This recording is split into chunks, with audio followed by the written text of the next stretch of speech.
निर्वाचन तारीख घोषणा पर एबे सरगरम राज्य राजनीति एहासह बलांगीर लोकसभा अधीन सुवर्णपुर जिलार राजनीति बेस सरगरम। एहासह सोनपुर और वीरमहाराजपुर दुईटी विधानसभा आसन में निर्वाचन। राज्य में निर्वाचन तारीख घोषणा होगा पर मे 20 तारीख में बलांगीर लोकसभा निर्वाचन तथा सोनपुर और वीरमहाराजपुर विधानसभा निर्वाचन। तेबे एबे निर्वाचन चर्चा चा खटीरू परिवा बजार जाए बेस जोर धरुछि। किए हेब केउ दलर प्रार्थी, काहाकू लोके प्रिय जनप्रतिनिधि भावे पसंद करिवे, केउ दल एथर युवनेता को टिकेट देव, किए केउ प्रसंग नहीं राजनीति मैदान रे ओह्लाइबे, किए केउ प्रसंग नहीं भोटर पाखकू जिबे एहाकू नहीं बेस चर्चा। तेबे सुना जाए एथर बदलिब सोनपुर राजनीतिर चित्र।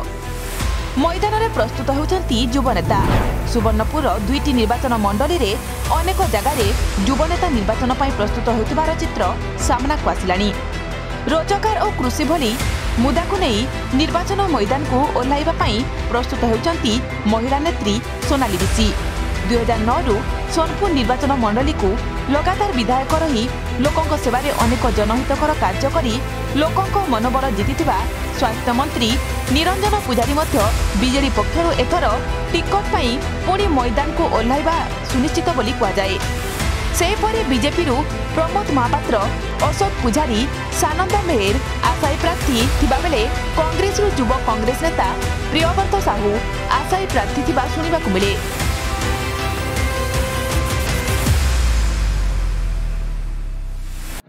ओडिशार माननीय मुख्यमंत्री नवीन पट्टनायक जनसाधारण अनेक योजना एवं प्रत्येक योजना ग्रासरूट रे पहुंची एवं लोक माने तार सुविधा पाउछ। तेणुक विजु जनता दल सक्रिय अच्छे, प्रत्येक तल स्तर को जाइकरी लोक मान सहित मिसिकरी लोक मान दुख सुख रे सामिल होउचे एवं ये योजना गुड़िक रूपांतरीकरण होइचे, जार फल विजु जनता दल मजबूत अच्छे एवं आगामी विधानसभा निर्वाचन में सोनपुर निर्वाचन मंडली विजु जनता दल प्रार्थी विपुल भोट रे विजय लाभ करब। एटा आमर विजु जनता दल आशा एवं भरोसा रही।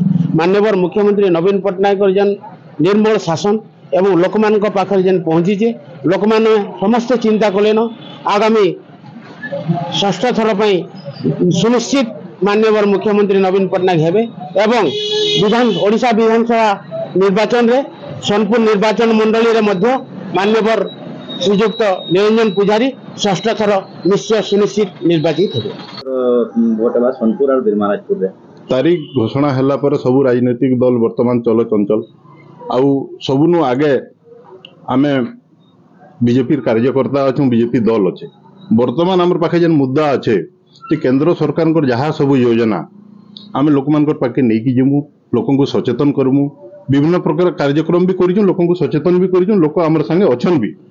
आउ ओडिशा सरकार जहाँ विफलता 25 वर्ष शासन कला पर चाषी लगी जन दुख दुर्दशा जहाँ के समाधान ही नहीं पाला, युवक मान को रोजगार नहीं मिल पाला, दादन समस्या अच्छे, चाषी लगी पानी समस्या अच्छे, ये सब के नहीं लोक पाके जीमु।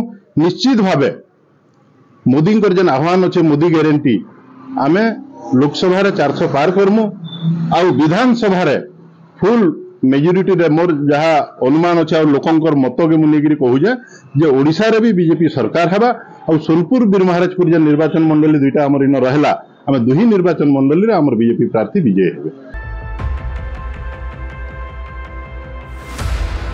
सेहीपरि जिलार वीरमहाराजपुर विधानसभा आसन में 2009 रु पद्मनाभ बेहरा बीजेडी विधायक रही आसिथिबा बेले एबेकार ब्लॉक उपाध्यक्ष नारायण लुहा बीजेडी टिकट पाई आशायी भावे संगठन को मजबूत करुवा सुना जाए।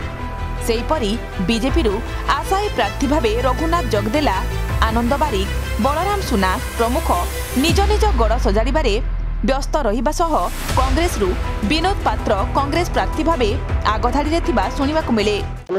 2024 साधारण निर्वाचन में कांग्रेस दल बीएनपुर और सोनपुर सीट निश्चय दखल कर, कारण लोक जानी पालन जो लोग भितरिया बुझामणा चली लोक अस्तित्व हो गए सरकार आगामी 2024 इलेक्शन में कांग्रेस लोकसभा और सोनपुर बीएनपुर विधानसभा निश्चित भाव बहुत संख्यार भोट जयलाभ करवा।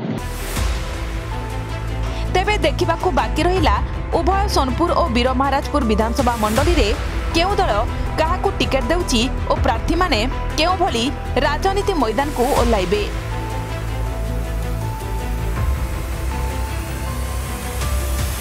सुवर्णपुर सुशांत साहू का रिपोर्ट G99 न्यूज। सपक्ष विपक्ष ऊर्ध्वे G99 न्यूज।